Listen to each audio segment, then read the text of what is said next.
भारत और रूस के दशकों पुराने संबंध में एक नया अध्याय जुड़ने जा रहा है। भारत और रूस के बीच 5th generation fighter jet Su-57 deal के होने से भारत अब उन चंद देशों में शामिल होने जा रहा है जिनके पास 5वीं श्रेणी के फाइटर जेट वर्तमान में मौजूद हैं। और अब भारत ने इसको लेकर के फर्दर बड़ी तेजी से प्रोग्रेसिव डेवलपमेंट भी अपनी तरफ से सामने रख दी है।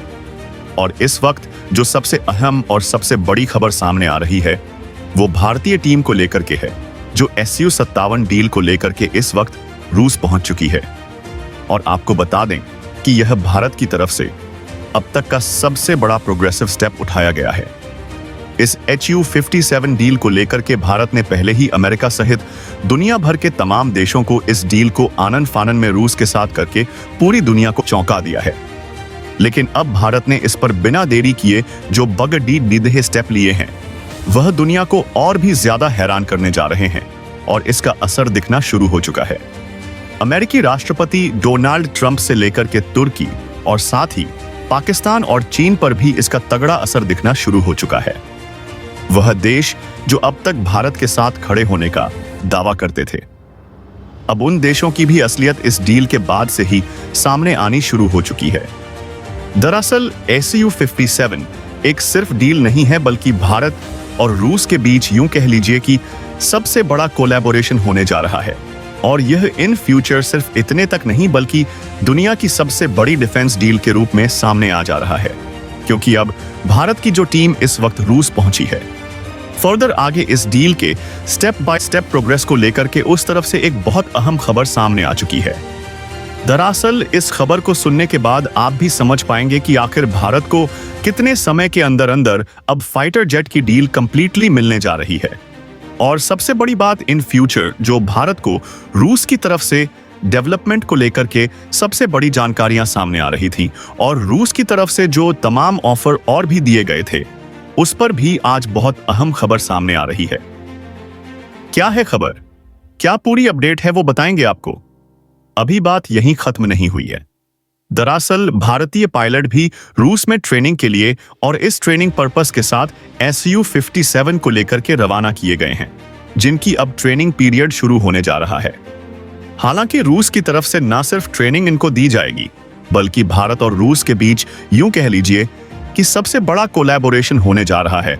और यह इन फ्यूचर सिर्फ इतने तक नहीं बल्कि दुनिया की सबसे बड़ी डिफेंस डील के रूप में सामने आ जा रहा है, क्योंकि अब भारत की जो टीम इस वक्त रूस पहुंची है, फर्दर आगे इस डील के स्टेप बाय स्टेप प्रोग्रेस को लेकर के उस तरफ से एक बहुत अहम खबर सामने आ चुकी है। दरअसल इस खबर को सुनने के बाद आप भी समझ पाएंगे कि आखिर भारत को कितने समय के अंदर अंदर अब फाइटर जेट की डील कंप्लीटली मिलने जा रही है। और सबसे बड़ी बात, इन फ्यूचर जो भारत को रूस की तरफ से डेवलपमेंट को लेकर के सबसे बड़ी जानकारियां सामने आ रही थी और रूस की तरफ से जो तमाम ऑफर और भी दिए गए थे उस पर भी आज बहुत अहम खबर सामने आ रही है। क्या है खबर, क्या पूरी अपडेट है वो बताएंगे आपको। अभी बात यहीं खत्म नहीं हुई है। दरअसल भारतीय पायलट भी रूस में ट्रेनिंग के लिए और इस ट्रेनिंग पर्पस के साथ Su-57 को लेकर के रवाना किए गए हैं, जिनकी अब ट्रेनिंग पीरियड शुरू होने जा रहा है। हालांकि रूस की तरफ से न सिर्फ ट्रेनिंग इनको दी जाएगी बल्कि इसको लेकर के भी रूस ने एक और बहुत अहम घोषणा की है।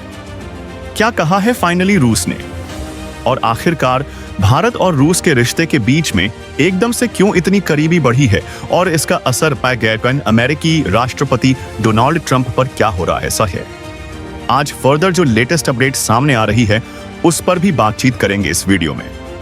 तो चैनल पर बने रहे, वीडियो को लाइक और चैनल को अगर अभी तक आपने सब्सक्राइब नहीं किया है तो चैनल को सब्सक्राइब कर लें और बेल आइकॉन को जरूर दबा लीजिएगा ताकि जुड़ी खबर अपडेट आप तक सबसे पहले पहुंचती रहे। और हाँ, वीडियो को लाइक जरूर कर दीजिएगा, क्योंकि आपके लिए महज कुछ एक सेकंड का काम है, लेकिन इससे हमारी काफी बड़ी मदद होती है। दोस्तों, दरअसल भारत ने Su-57 डील को तब किया है जब सीधे तौर पर भारत के साथ पाकिस्तान के कॉन्फ्लिक्ट पूरी दुनिया के सामने नजर आ गए। और इसके बीच में ही भारत के सामने यह भी सामने साफ हो गया कि आखिर कौन सा देश है जो भारत के साथ वास्तव में खड़ा होने लायक है और कौन सा देश है जो सिर्फ खड़े होने का दिखावा करता है। दरअसल इसको लेकर के भारत ने सीधे तौर पर अमेरिका को अब टारगेट भी किया है। जहां एक तरफ अमेरिका की F-35E इस डील से भारत ने किनारा किया है, तो वहीं भारत ने आनन फानन में Su-57 डील को जिस तरीके से एकदम से बढ़ाया है, वह दुनिया के कई देशों के गले नहीं उतर रही है। अब तक Bharat 5th generation fighter jet AMCA को लेकर के यह कह रहा था कि वह इसे खुद तैयार करेगा, लेकिन अब खबर सामने आ चुकी है कि एमका भी रूस के सहयोग से एक बहुत बड़ा भारत का या एक मिशन मान लीजिए कि होने जा रहा है, और इसको लेकर के अब भारत ने बहुत अहम जानकारी भी दे दी है। दरअसल भारत का वर्तमान समय में सबसे बड़ा जो टॉपिक बन चुका है पूरी दुनिया के लिए, वह बन चुका है Su-57 डील। दरअसल भारत ने कुछ समय पहले कहा था कि रूस का Su-57 कंप्लीटली एयरफोर्स के यूज करने के लिए कैपेबल अभी तक नहीं हो पाया, और इसमें लगातार मैच्योरिटी के साथ फर्दर अपडेट किए जाएं। लेकिन अब भारत ने उसी Su-55 पर भारत ने रूस के साथ डील कर ली है, और इस डील में भारत को क्या क्या मिलने जा रहा है, और आखिर जो भारत की तरफ से टीम गई है उसकी क्या तरफ अपडेट आ रही है, वह भी आपको अब एक एक करके हम इस वीडियो में बताने जा रहे हैं। दरअसल Su-57 को लेकर के भारत ने पहले ही साफ कर दिया है कि इसको बनाने वाली जो रूस की दिग्गज कंपनी रोसोबॉन एक्सपोर्ट है, वो न सिर्फ इसे भारत में तैयार करेगी बल्कि इसकी मास प्रोडक्शन की यूनिट डेवलप करेगी। लेकिन बात सिर्फ यहीं तक नहीं खत्म हो रही है।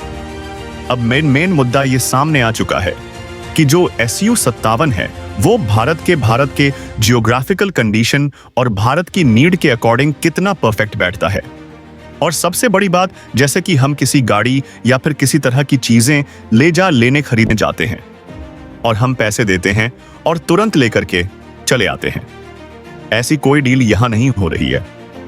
दोस्तों, यह डील करोड़ों और अरबों डॉलर की डील है, और ऐसे में भारत अगर देखें तो यहां पर चीजें इतनी आसान नहीं होती हैं कि आज टीम गई और कल फाइटर जेट भारत आ जाएंगे। ऐसा समझना थोड़ा बचकाना होगा। अब इसको मैच्योरिटी के साथ थोड़ा हम ये समझेंगे कि असल में वास्तविकता क्या है।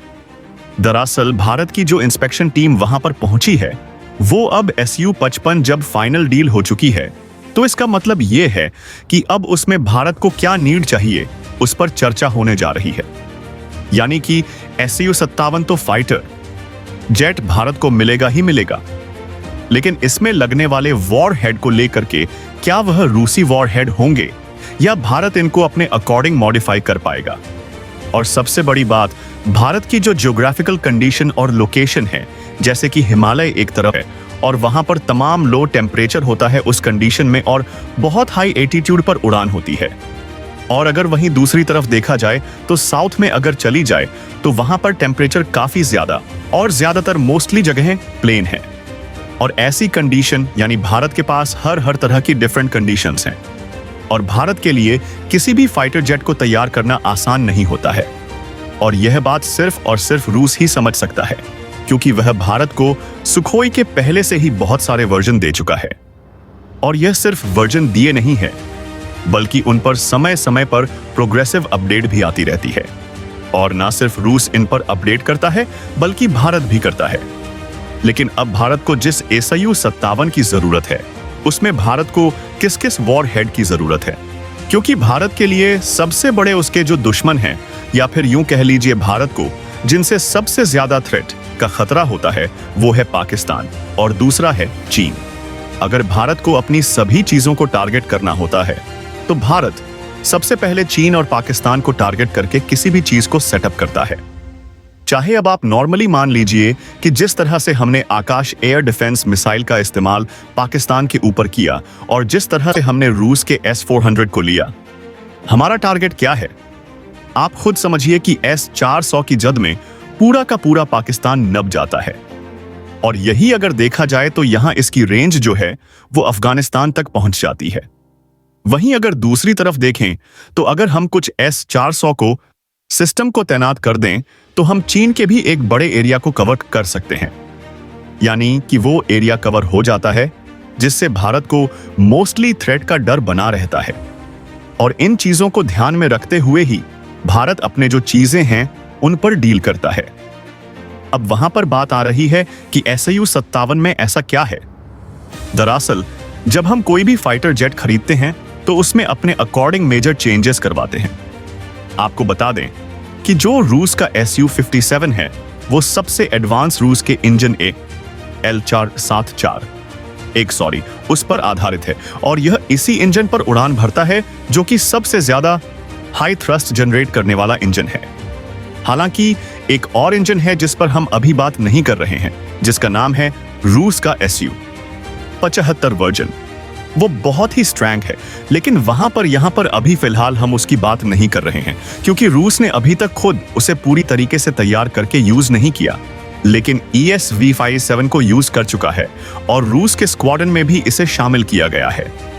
रूस की एयरफोर्स इसका इस्तेमाल कर रही है। लेकिन सबसे बड़ी बात है मास प्रोडक्शन की। अब रूस ने फर्दर इसकी मास प्रोडक्शन पर भी काम करना शुरू कर दिया है। जैसे ही भारत की तरफ से उसको 42 SU-67 को लेकर के मिला है, इसके बाद से रूस ने इसके इंजन्स और बड़े पार्ट जो मेजर पार्ट्स है जिनमें कोई मेजर चेंज नहीं किया जाता है, उन पार्ट्स को तैयार करना शुरू है। अगर हम बात करें तो रूस का जो SU-57 है इसमें लगभग 12 वॉरहेड पॉइंट है। अब वॉरहेड पॉइंट का मतलब आप ये समझ लीजिए कि इसका साफ मतलब ये है कि इसमें 12 जगह पर जो वॉरहेड यानी कि मिसाइल है, ग्लैड बम है, किसी तरीके के सिस्टम्स हैं, उन्हें यहां से भेजा जा सकता है। यहां पर अपलोड लोड किया जा सकता है। अगर आप देखें तो हमारा जो तेजस है और हमारा जो रूस की तरफ से पहले लिए गए सुखोई हैं और साथ ही जो अभी हाल में राफेल से हमने जो राफेल खरीदे हैं, इन सब में हमारे वॉरहेड बाहर दिखते हैं। अगर आप उन्हें ध्यान से देखें तो बाहर दिखते हैं। लेकिन 5th जनरेशन फाइटर जेट की खूबी यही है कि उसमें वॉरहेड बाहर दिखाई ही नहीं देते हैं। इसके अंदर ही उन्हें सेटअप किया जाता है, यानी कि उसके अंदर ही ऐसा सिस्टम बनाया जाता है जहां पर वॉरहेड को हम आसानी से रख सकें और समय पर उन्हें बेहद सटीकता से निशाना लगा करके उन्हें टारगेट किया जा सके। और यह सबसे खास बात हो जाती है 5th जनरेशन फाइटर जेट में। और भारत को अगर वो सामान्य तौर पर बाहर से होते तो भारत उन्हें आसानी से लगा सकता था, चाहे अपनी आकाश मिसाइल को लगा देता या फिर भारत ब्रह्मोस को लगा देता। दरअसल अब यहां पर मैटर यह हो जाता है कि 5th जनरेशन में यह सारे वारंट अंदर होते हैं, इंटरनली सेटअप किए जाते हैं। इसके लिए भारत को अपने अकॉर्डिंग, मतलब भारत को क्या चीज चाहिए और किन किन चीजों के लिए जगह स्पेसिफिकली बनानी है उन वॉरहेड्स के लिए, यह बात को लेकर के जो भारत की टीम है वो वहां पर पहुंची है और वह इंस्पेक्शन बात का भी करेगी कि भारत की जो कंडीशन है, जिस तरह से भारत पाकिस्तान के बीच कॉन्फ्लिक्ट होता है, तो आपने खूब देखा होगा, चाहे आप मूवी में देखे हो या फिर हकीकत में भी देख लीजिए, तो भारत को कई बार ऐसा होता है कि हाई एल्टीट्यूड के बजाय फाइटर जेट को सुबह से नहीं लो एल्टीट्यूड पर उड़ाना पड़ता है, वो भी वैली के बेहद करीब होते हुए, और यहीं पर काम आ जाता है रूस का सबसे एडवांस SU-55 का लेटेस्ट अपग्रेड ग्रेडेड वर्जन, जो कि माना यह जाता है कि यह लो एल्टीट्यूड पर बेहद स्ट्रैंगली और बड़ी तेजी से बेहद सटीकता के साथ उड़ान भर सकता है। अगर हम वैली की बात करें तो वैली बहुत तेजी से शार्प मोड के साथ होती है, और अगर हमें लो एल्टीट्यूड में किसी फाइटर जेट को उड़ाना होगा तो उसमें कंट्रोलिंग पावर बहुत एडवांस लेवल की चाहिए होती है। और अगर एडवांस लेवल की कंट्रोलिंग पावर चाहिए तो सीधा सा मतलब है कि इंजन स्ट्रैंग और उसके कंट्रोल करने का सिस्टम भी बहुत स्ट्रैंग होना चाहिए, तभी ऐसा पॉसिबल हो सकता है, जिसको लेकर के यह टीम इंस्पेक्शन के लिए वहां पर पहुंची हुई है। यानी कि यह चीजें ऐसी है जो इन्हें मॉडिफाई किया जा सकता है और भारत अपने अकॉर्डिंग इन्हें मॉडिफाई करवाएगा, यानी कि वह रूस की ज्योग्राफिकल के लिए अलग है, लेकिन भारत के लिए इनकी जियोग्राफिकल कंडीशन के अकॉर्डिंग इसमें जो मेजर चेंजेस हैं उसके लिए भारत अब बहुत ज्यादा आगे बढ़ रहा है। और ऐसा बढ़ा भी तब जाता है जैसे आप खुद मान लीजिए कि आप अगर कोई बहुत बड़ी गाड़ी रॉयल्स मान लीजिए कि लेने जा रहा है, तो आप उसे अपने अकॉर्डिंग मॉडिफाई करवा सकते हैं कि आपको यहां पर यह चीज चाहिए, आपको यहां पर ग्लास है, यहां पे यह कफ रखने का चाहिए, आपको यहां पे यह सामान चाहिए, तो वो कंपनी आपको मॉडिफाई करके देती है ऐसा ही कुछ मान लीजिए। हालांकि बात समझाने के लिए ऐसा होता है नहीं है ठीक से, बट ये मान लीजिए कि ऐसा ही कुछ SU-55 के साथ भारत करने जा रहा है और भारत इसे अपने अकॉर्डिंग प्रिपेयर कर। और सबसे बड़ी बात यह है कि SU-55 इनबिल्ट है। अब आप देखे होंगे कि तमाम तरीके के फोन आ रहे हैं वर्तमान में और हर चीज में AI को इनबिल्ट किया जा रहा है। तो आप ये सोचिए कि क्या रक्षा क्षेत्र में ऐसा नहीं होगा? बिल्कुल, डेफिनेटली। यहां पर 5th जनरेशन फाइटर जेट जितने भी मौजूद हैं उनमें AI की पॉसिबिलिटी बेहद ज्यादा है। और अब तो यह कहा जा रहा है जो अपग्रेडेड लेटेस्ट वर्जन 4.5वीं जनरेशन के आ रहे हैं उनमें भी AI को इनबिल्ट करने की तैयारी चल रही है। अब यहां पर AI इनबिल्ट करने का मतलब आप यह समझिए कि भारत के बिहाफ में, मतलब भारत के लिहाज से अगर देखा जाए तो SU-57 में जो AI को तैनात किया गया है, यानी कि जो AI के सॉफ्टवेयर को डेवलप किया गया है, रूस की तरफ से वो इतना स्ट्रॉन्ग है कि यह भारत की वर्तमान जो मौजूदा रडार प्रणाली है और भारत का जो एयर ट्रैफिक कंट्रोल सिस्टम है उसे बेहतर कोऑर्डिनेट कर सकता है।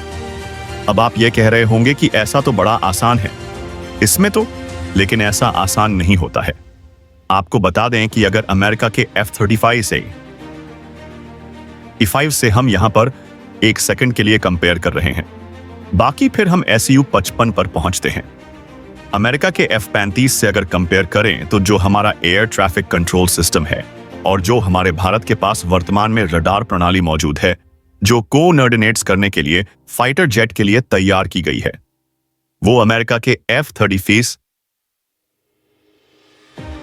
किसी भी तरीके से कोऑर्डिनेट नहीं कर सकती, क्योंकि अमेरिका के F-35 में लगे रडार सिस्टम और वो आपस में अपने आप एक चलता फिरता सिस्टम है और उसे कोऑर्डिनेट कर पाना के लिए भारत को बहुत लेटेस्ट और अपग्रेडेड सिस्टम की जरूरत होगी।